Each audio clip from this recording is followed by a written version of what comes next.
Vamos a hablar de muestreo. Las muestras deben ser tan representativas de las poblaciones, en caso contrario, las conclusiones obtenidas a partir de ellas no serán fiables. Una de las tareas más importantes, por no decir la más importante en estadística, es aprender a muestrear. ¿En qué consiste hacer una muestra? En que partiendo de una población en la que posiblemente voy a tener cualquier cantidad de elementos, entre ellos muy diferentes, puedo, con solo extraer algunos de ellos, poder hacer ese estudio de esa población. ¿Cuál es el objetivo entonces de hacer una muestra? El objetivo de μ, cuando es desconocido y se desea estimar a través de los valores de la muestra de X barra.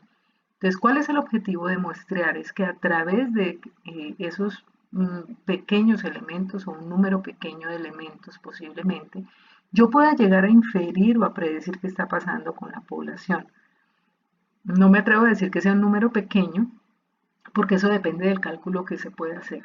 Sí se busca es que sea lo más representativa de la población y eso es lo que de alguna manera se puede considerar como éxito en un estudio de estadística, que esa muestra sea lo suficientemente significativa para que al estudiarla yo pueda argumentar lo que está pasando con la población.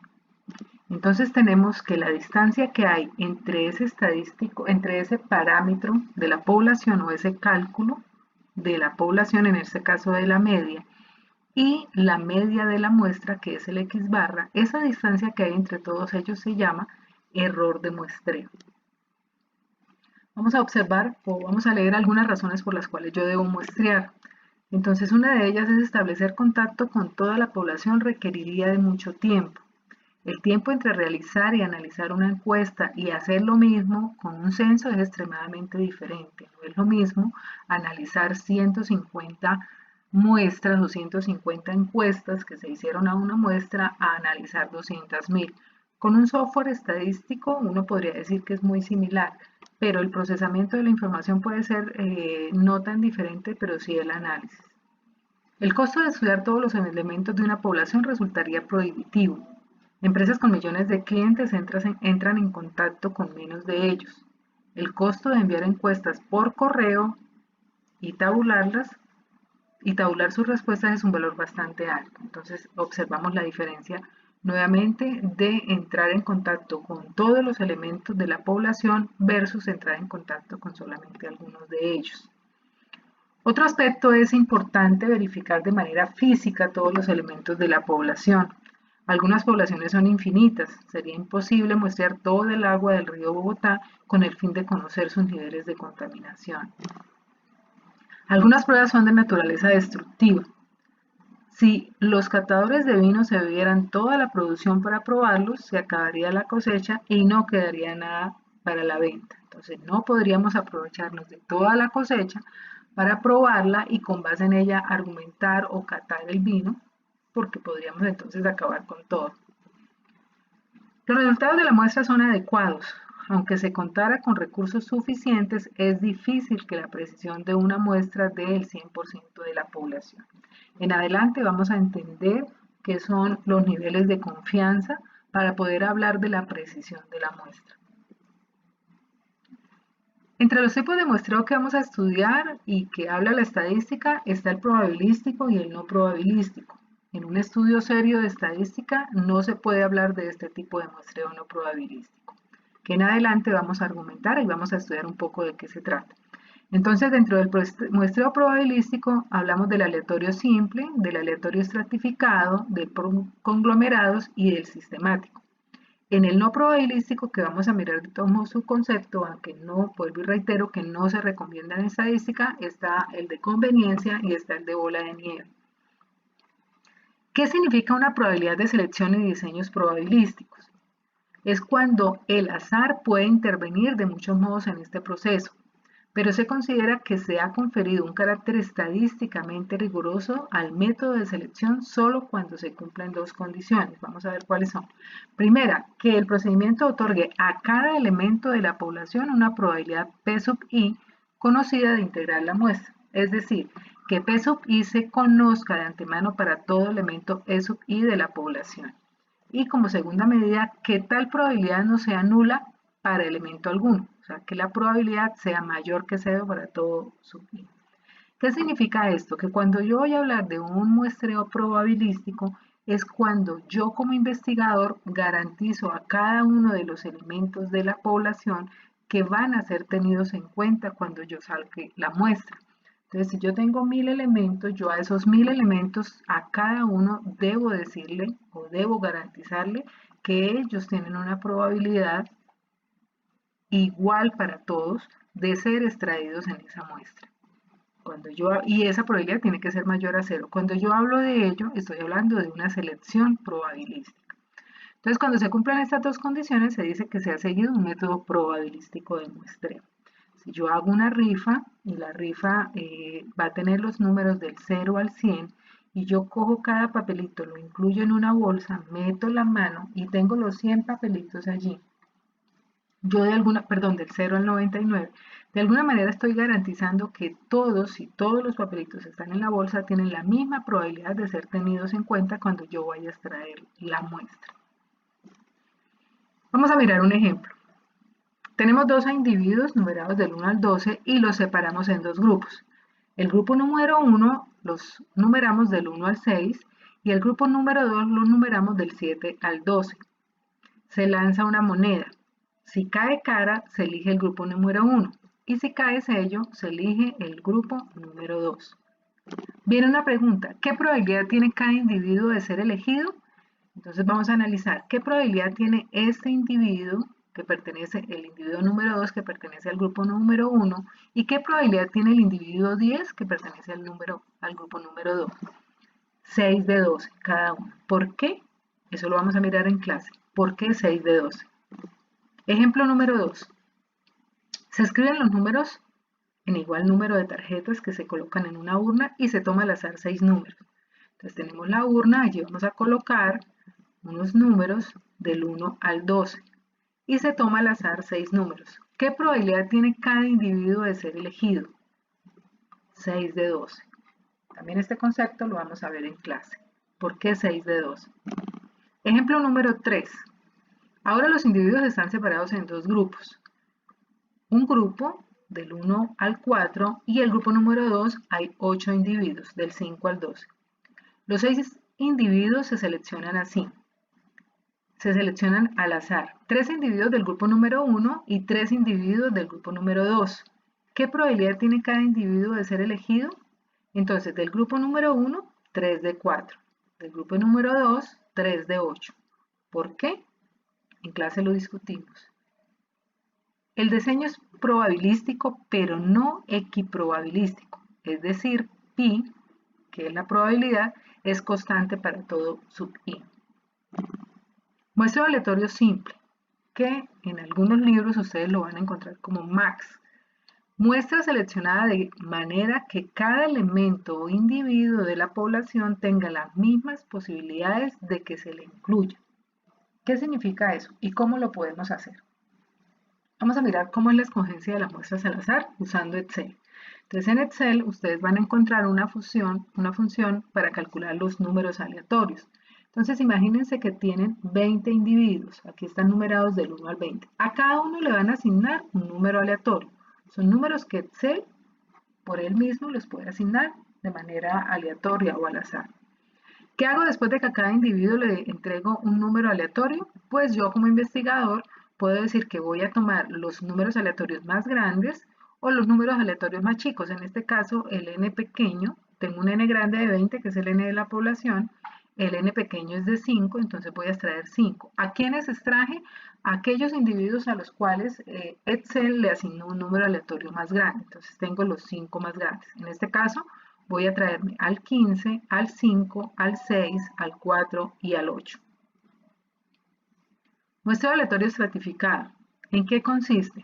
Cuando las subpoblaciones dentro de una población varían, es conveniente tomar muestras de cada subpoblación agrupando estas muestras en estratos de forma independiente. Entonces, tengo una población, aquí en este caso tengo una población de mujeres y de hombres, lo cual designé como estratos. Entonces hay un estrato que es el estrato 1, que son las mujeres, y el estrato 2, que son los hombres. De cada estrato yo me traigo una parte para que en la muestra yo garantice que tanto de mujeres como de hombres yo traigo y tengo participación. Entonces una población se divide en grupos denominados estratos y se selecciona al azar una muestra en cada estrato. Vale la pena mirar de qué manera yo voy a extraer esos individuos de la población. Entonces, si yo extraigo de ese estrato 3, ¿cómo las voy a extraer y por qué traer? ¿Por qué 3? De este estrato de los hombres voy a traer 2, ¿por qué traigo 2? Y a cuáles 2 son los que voy a extraer. Entonces vamos a mirar los criterios que se tienen para hacer estratificación, o sea, los criterios que yo tengo para hacer muestreo estratificado. El primero dice asignación simple. ¿Cómo lo voy a hacer? Pues que simplemente yo voy a decir, bueno, ok, de ese estrato de mujeres voy a extraer 4. Noten que tengo unas de color rojo, entonces me traigo 2 rojas y tengo 2 de color curúa. Aquí en el caso de los hombres, que tengo una participación de 8, hay 5 morados y 5 celestes. Me traigo también 2 moraditos y 2 celestes. La asignación proporcional. Bueno, entonces en asignación simple, ¿en qué consiste? De una manera simple, traer la misma participación de cada individuo. Asignación proporcional, como su nombre lo indica, debe ser proporcional al tamaño de la población. Entonces noten acá que en el estrato 1 yo tengo 5 individuos mujeres de color rojo y tengo 10 individuos de color curúa en las mujeres. Por tanto, me traje un individuo de color rojo en la muestra y como aquí tengo el doble de la participación de las rojas, me traje 2 de color curúa. En el caso de los hombres tengo 6 individuos de morado, por lo tanto me traje 2 y tengo 3 individuos de color celeste y me traje 1. Esto simplemente es un ejemplo. ¿Qué significa proporcional? Que de acuerdo a la proporción que yo tenga en la muestra de la población debo traerme en la muestra. Entonces si aquí tengo 20 individuos yo debería traerme 2 y si aquí tengo 10 individuos me voy a traer 1. De tal manera que la muestra sea proporcional al tamaño, al estrato en el tamaño de la población. Recuerden que estamos hablando de muestreo estratificado, del cual se extraen grupos que se llaman estratos. Asignación óptima o proporcional a la desviación estándar. Entonces, ¿aquí qué hago? Cojo toda mi población y de alguna manera en los estratos voy a calcular la desviación estándar.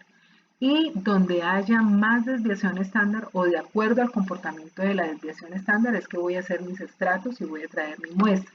Entonces, si tengo mayor desviación estándar en un grupo, pues, o en este caso en un clúster, entonces de ahí traigo más información. De pronto, si estos son más agrupados, quiere decir que esta desviación estándar es más pequeña. De pronto, de acá con que traiga 1 o 2 máximo, podría yo obtener esa información. Ese 1 o 2 o esta información que ustedes tienen aquí, esto es solamente a manera de ejemplo. Hay unos cálculos que me permiten calcular ese n. Aquí solamente estoy citando unos ejemplos muy básicos para poder hacer ese análisis o hacer la explicación, porque ustedes dirán, bueno, si yo tengo una población, por ejemplo, de 20 individuos, ¿para qué hago una muestra? Pues yo hago un censo de toda la población, ¿no? Vuelvo y reitero, estos simplemente son unos ejemplos muy básicos para lograr explicar qué significa un muestreo estratificado. Entonces les reitero que es muestreo estratificado, es extraer de la población grupos que se van a llamar estratos. Esos grupos entre ellos deben ser homogéneos, la información que ellos tengan debe ser de manera muy similar. Noten acá, por ejemplo, que establecí los estratos mujeres y hombres. Vamos a mirar un ejemplo. Un contratista afronta un problema con el Ministerio del Medio Ambiente por daños con los derrames de crudo.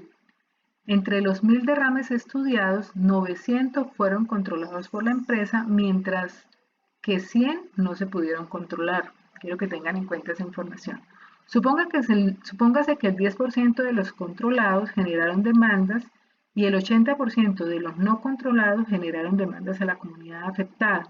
O sea que la proporción de demandas por la comunidad es, volvamos a tomar la información, entonces tenemos 1000 derrames estudiados, de los cuales 900 son controlados por la empresa y 100 no los puede controlar la empresa. Supóngase entonces que 10% de los controlados generaron demandas y 80% de los no controlados generaron demandas. Entonces la proporción de demanda sería 90 más 80 sobre los 1000 derrames estudiados, eso me daría 170. Por lo tanto, tengo una proporción, una P mayúscula, porque es una proporción poblacional de 0,17. Pero supongamos que este es el resultado, que este es un resultado desconocido y lo que queremos es estimarlo. Entonces olvidémonos un poco de esta información porque la vamos a estimar. ¿Cómo la vamos a estimar? Con una muestra. Tomamos una muestra de tamaño 100, 50 controlados y 50 no controlados, y que obtenemos los siguientes resultados: 6 demandas de los campos controlados y 38 demandas de los campos no controlados. Resultados con los cuales se obtiene una estimación de la siguiente manera. Entonces retomamos nuevamente. Noten que aquí el n grande eran 1000 derrames, aquí pasamos a un n chico de la muestra que es 100, de los cuales 50 son controlados y 50 no controlados. Aquí teníamos 900 controlados por la empresa y 100 que no se pudieron controlar. Aquí tenemos 6 demandas de los campos controlados y 38 de los no controlados. Entonces, el P chico, que es el P minúscula, que es el P muestral, equivale a 38 de las demandas de los campos no controlados más 6 demandas de los campos controlados. Eso me da 44 sobre 100, que fue el total de mi muestra. Eso me da una P minúscula de 0,44. Bastante alejada de la realidad. Recordemos que teníamos un P grande de 0,17 y en la estimación tenemos un P chico de 0,44. ¿Qué ocurrió ahí? Porque hay una gran brecha, recordemos en lo que hablábamos diapositivas atrás, que la distancia que hay entre el parámetro y el estadístico de prueba, cuando hablo de parámetro es un cálculo que se hace con la población, cuando hablo de estadístico de prueba es el mismo cálculo que se hace con la muestra. Entonces la distancia que tenemos entre ese parámetro y ese estadístico es muy grande, tenemos un error de muestreo bastante grande. Entonces, ¿qué ocurrió aquí? Vamos a analizar qué ocurrió acá. Se tomaron igual de campos entre los controlados y los no controlados. ¿Esto es un problema? La regla de 3, que es una de las cosas más básicas, nos indica lo siguiente. Si resultaban 38 demandas en una muestra de 50 campos no controlados, el P pequeño sería 38 sobre los 50, que eso nos da 76%. En los 100 no controlados, que fue la información que tuvimos al principio, se estima debe haber aproximadamente 76 demandas. Recuerden que teníamos 100 que se pudieron controlar de los 1000 derrames que se tenía de información. Si resultaron 6 demandas en las muestras de los campos no controlados, entonces tenemos un P chico de 6 sobre los 50 que se muestraron, eso me daría una P chica de 0,12. En los 900 controlados se estima debe haber aproximadamente 108 demandas. ¿De dónde salieron los 900? De los datos con los que iniciamos nuestro trabajo. Una estimación más razonable de la proporción de demandas sería 76 que tenemos por acá más 108 que tenemos por acá, 76 más 108, eso me daría 184 sobre los 1000, eso me daría 0,184. Frente a la proporción de la población ya tenemos un error de muestreo un poco más chico. De esto podemos hablar un poco más en clase. ¿Qué sucedió en este cálculo tan diferente al anterior que teníamos? Ahora vamos a hablar de muestreo por conglomerados. Es un muestreo muy similar al que hicimos anteriormente de estratificados, pero aquí también se crean grupos. Noten que aquí también tenemos grupos. La población se subdivide en grupos y de los grupos también se puede traer una muestra. ¿Qué sucede? En el estratificado yo armo mi población por grupos y de cada estrato notaron que yo me traje una proporción o un pedazo de la muestra. Lo puedo hacer por proporción, lo puedo hacer simple o lo puedo hacer de acuerdo a la desviación estándar del estrato. Aquí en por conglomerados yo me traigo todo el grupo del conglomerado para mi muestra. Noten que aquí tengo 5 grupos en la población y solamente tengo 3 grupos en mi muestra de conglomerados. Entonces, mientras que en el muestreo estratificado los grupos, el comportamiento adentro de los grupos era igual, eran homogéneos. Recuerden que teníamos un grupo de mujeres y un grupo de hombres. Aquí en conglomerados cada grupo es heterogéneo. Entonces, cuando yo me traigo la muestra, si yo me traigo este conglomerado, que es el que está por aquí, yo ya estoy garantizando que mi muestra es heterogénea. Si me traje este conglomerado de por acá, este que está acá, pues yo también estoy garantizando que me traje una muestra heterogénea. Este por conglomerados se utiliza muchísimo cuando son muestreos de poblaciones muy grandes, cuando se va a hablar de estudios a nivel de país, entonces se pueden hacer por conglomerados. Uno puede empezar por un conglomerado y bajarse a un estratificado y terminar, por ejemplo, en un muestreo aleatorio simple. A veces se hace así, eso se llama muestreo por etapas. Una población se divide en conglomerados a partir de los límites naturales geográficos o de otra clase. Luego se seleccionan los conglomerados al azar y se toma una muestra de forma aleatoria con elementos de cada grupo. Vamos a mirar un ejemplo. Supongo que desea determinar la opinión de los residentes de algún municipio con referencia a la explotación ilegal de la minería. Seleccionar una muestra aleatoria de residentes y ponerse en contacto con cada persona requeriría de mucho tiempo y resultaría muy costoso. Al aplicar el muestreo por conglomerados y subdividir el municipio en pequeñas unidades, barrios o zonas, unidades primarias, supongo que se dividió, entonces aquí en esta imagen que ustedes tienen toda la población, tienen el municipio de alguna manera identificado. Supongo que se dividió el municipio en 12 unidades primarias, entonces los bloquecitos que ven ustedes acá, que parecen rompecabezas, son las unidades primarias, que en este caso lo ubicaron, imaginémonos que por zonas o por barrios. Se seleccionó al azar 4 regiones, que son la 2, la 4, la 7 y la 12, y se concentró su atención en esas unidades primarias. Entonces tenemos todo el municipio, se ubicó por barrios, y cuando se hizo el muestreo por conglomerado se decidió estudiar al 2, al 4, al 7 y al 12. Usted puede tomar una muestra aleatoria de los residentes de cada una de estas regiones y entrevistarse con ellos. Observe que se trata de una combinación de un muestreo por conglomerados con un muestreo aleatorio. Entonces, como les decía anteriormente, yo puedo ubicar y puedo seleccionar estos 4 conglomerados para que hagan parte de mi muestra, y luego, si sigue siendo muy grande, yo puedo empezar a bajar y hacer por etapas. Entonces puedo decidir que este barrio lo voy a dividir por manzanas y hago otro tipo de muestreo allí para empezar a bajar un poco más la muestra. Muestreo sistemático, ¿en qué consiste? Es la forma de seleccionar la muestra en la cual solamente la primera unidad es tomada al azar y el resto se selecciona sistemáticamente. Se ubica un punto aleatorio de inicio y posteriormente se elige a cada caécimo miembro de la población. En este muestreo es importante saber que se debe conocer el n grande. No todas las veces cuando yo voy a hacer muestreo tengo la posibilidad de conocer el tamaño de mi población. Este muestreo sí lo requiere porque yo lo primero que hago es hacer este cálculo. Hacer el caécimo. Entonces, tengo mi n grande, mi n chico y calculo ese valor de k. K es el resultado de dividir el tamaño de la población entre el tamaño de la muestra. Si k es un número entero, hay que redondearlo. Si k no es un número entero, hay que redondearlo. Si me da 3.8, en estadística siempre se habla no tanto del redondeo, sino llevar a la siguiente unidad. Si un cálculo en muestreo me da 3.2, quiere decir que con 3 unidades yo no puedo hacer mi estudio que me está indicando que me vaya a la siguiente unidad. Entonces uno lo que hace es hablar de un 4. Así me dé 3.0005, ya estoy considerando trabajar con la siguiente unidad muestral. Antes de aplicar el muestreo aleatorio sistemático, se debe observar con cuidado el orden físico de la población. Cuando el orden físico se relaciona con la característica de la población, no debe aplicarse el muestreo aleatorio sistemático. ¿Cómo se hace entonces? Noten aquí que tenemos una población de 60 individuos y parece que tenemos un n pequeño de 1, 2, 3, 4, 5, 6, 7, 8, 9, 10, 11, 12. Tenemos un n grande de 60 y un n chico de 12 y un k que nos dio 5.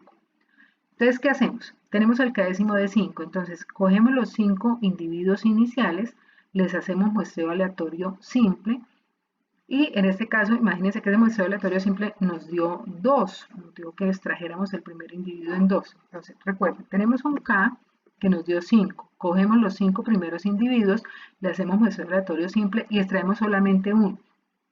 Aquí para este ejemplo, imaginémonos que en el muestreo aleatorio simple nos salió que determináramos el 2. Entonces, el 2 es el primer individuo que va a salir a mi muestra. ¿Cuál es el siguiente individuo? Pues 2 más el valor de k, que es 5, el individuo número 7. A 7 le sumo 5, me da 12. El tercer individuo para la muestra sería el 12. A 12 le sumo 5, me da 17. El cuarto individuo para la muestra sería el individuo identificado con el número 17 y así sucesivamente hasta extraer los 12 individuos de la muestra. ¿Qué es importante tener acá que se hablaba con el orden físico? Imagínense que estos son unas facturas y las facturas están ordenadas, por eso dice que un orden físico, están ordenadas por la fecha. Y la fecha incluye lunes, martes, miércoles, jueves, viernes, sábado, domingo y se vuelve a repetir. Si yo hago un muestreo sistemático y voy a extraer una muestra y por ejemplo mi K coincide con el número de la semana, posiblemente yo en mi muestra siempre vaya a traerme todos los lunes o todos los sábados o todos los domingos. Si estoy hablando de un supermercado, posiblemente en el supermercado, si lo que voy a analizar es el comportamiento de mis ventas y voy a analizar todos los domingos, posiblemente voy a tener un comportamiento atípico al comportamiento que se da un lunes, un martes, un jueves. ¿Ok? Hay que tener en cuenta que si la información de mi población tiene un orden físico, este muestreo no va a ser el más llamado para trabajar en ese momento. Entonces, el procedimiento para repetirlo del muestreo sistemático, conseguir un listado con los n elementos de la población, determinar el tamaño de la muestra de n chico, definir el intervalo del késimo, que recordemos que es n grande sobre n chico, elegir un número aleatorio r entre 1 y k, que es el número de arranque, seleccionar los elementos de la lista y ese sería el procedimiento para hacer el muestreo sistemático. Vamos a mirar un ejemplo. Cuando se realiza la tarea de seleccionar en la oficina cada késimo cuestionario de un censo para su validación, cuando se selecciona cada renglón késimo de un programa de computadora o cada késima semana de mapas numerados, cuando se quiere supervisar el trabajo de un enumerador durante el levantamiento de cuestionarios en un censo, de modo que cada décimo cuestionario, por ejemplo, sea verificado. La división de ventas de una compañía necesita calcular rápidamente el ingreso medio en dólares por ventas del mes pasado. La división encontró que se registraron 2.000 ventas y se almacenaron en cajones de archivo y se decidió seleccionar 100 recibos para calcular el ingreso medio en dólares. Entonces el késimo tenemos 2.000, que es el total de las ventas que se registraron, sobre 100, que son los recibos que se van a seleccionar. Eso nos da un késimo de 20. Este cálculo evita el proceso de numeración. Para seleccionar el primer recibo se emplea muestreo aleatorio simple. Entonces, por ejemplo, se selecciona un número de la tabla de números aleatorios entre 1 y 20. Suponga que el número aleatorio resultó ser 18. Entonces, a partir de 18 se seleccionará cada vigésimo recibo. Entonces, el 18, que es el primero, porque resultó del muestreo aleatorio simple, más 20, que es el késimo, el segundo recibo sería el 38, el tercer recibo sería el 58 y así sucesivamente. Recuerda que si los recibos se archivan en orden creciente de ventas, el muestreo aleatorio sistemático no garantiza una muestra aleatoria. La lista completa de los certificados que serán incluidos en la muestra son los siguientes. Entonces, dijimos que íbamos a ir de cada 20 en 20 y así sucesivamente. Muestreo no probabilístico. Vuelvo y reitero, este no lo garantiza, no lo aconseja, no lo avala la estadística, pero en muchos estudios se da por la ligereza. Es un procedimiento de selección en el que se desconoce la probabilidad que tienen los elementos de la población para integrar la muestra. Los métodos de muestreo no probabilístico no garantizan la representatividad de la muestra y por lo tanto no permiten realizar estimaciones inferenciales sobre la población. Algunas características. No se pueden incluir, por lo tanto, ecuaciones de probabilidad, ya que no aplica ninguna teoría de dicha disciplina. Por consecuencia, no pueden calcularse datos como margen de error o nivel de confianza. El costo de dichos muestreos es más barato comparado con un muestreo probabilístico. Noten todo lo que debemos tener en cuenta en un muestreo probabilístico. Entonces, si yo empiezo a sacar alguna de esas características, pues voy a llegar a un muestreo no probabilístico que posiblemente sea más económico. El cálculo del tamaño de la muestra se obtiene mediante el juicio y sentido común de los investigadores que se basan en la experiencia. Entonces, algunos tipos de muestreo no probabilístico. Hablábamos del muestreo por conveniencia y hablamos del muestreo de bola de nieve. Y hay muchísimos más. Yo solamente voy a citar dos para hablar muy por encima de ellos porque realmente en el mercado existen. Algunos investigadores los trabajan por desconocimiento posiblemente o por términos económicos. y muestreo por cuotas. Entonces, por conveniencia, se trata de un proceso en el que el investigador selecciona directa e intencionalmente los individuos de la población. Entonces, yo como investigador selecciono de un grupo, imagínense que yo tuve la posibilidad de entregarle el rector dice, mira, tenemos 10 becas para los estudiantes. Entonces yo cojo solamente mis grupos y de mis grupos digo, bueno, sale Pedro, sale Juan, sale Jorge, sale Joana y sale Paula. Entonces yo como investigador estoy directamente e intencionalmente diciendo cuáles son los individuos que van a estar teniéndose en cuenta. El caso más frecuente de este procedimiento es el utilizar como muestra los individuos a los que se tiene más fácil acceso. Bola de nieve.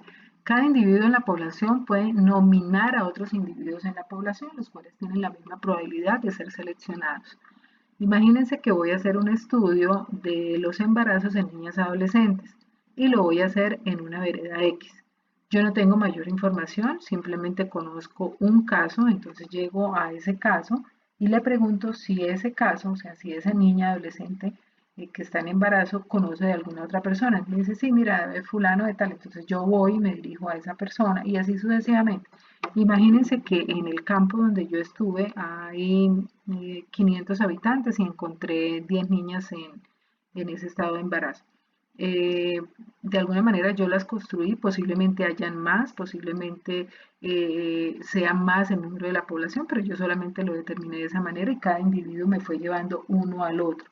Entonces, posiblemente en los cálculos yo no voy a obtener la información de manera correcta porque yo fui a cada uno de ellos. No los busqué de una manera aleatoria ni nada de eso. Entonces, el uno me fue llevando al otro y así sucesivamente. O cuando quiero preguntar sobre gustos por algunas cosas y cada individuo me va llevando el uno al otro y el otro al otro, entonces yo estoy manipulando la información de la población para obtener la muestra. Muestreo por cuotas es similar al muestreo aleatorio estratificado, pero no se tiene el carácter de aleatoriedad. Recuerden que en todas, yo les decía, en el estratificado yo hago grupos. La forma de extraer los grupos lo puedo hacer de acuerdo a las 3 estratificaciones que hicimos, pero ¿cómo sé quiénes son? Muestreo aleatorio simple. Lo mismo en el conglomerados. ¿Con cuáles arranco yo? Muestreo aleatorio simple para extraer la muestra. Aquí por cuotas simplemente yo determino cómo va a ser los grupos y a qué grupo le voy a dar más participación. La población se fracciona en subpoblaciones y de cada población se fija una cuota que reúnen determinadas condiciones. Una vez determinada la cuota, se eligen los primeros que se encuentran que cumplan con tales condiciones. Entonces, hasta acá, esa es la información sobre muestreo. Nos vemos en clase para llegar a una información un poco más profunda.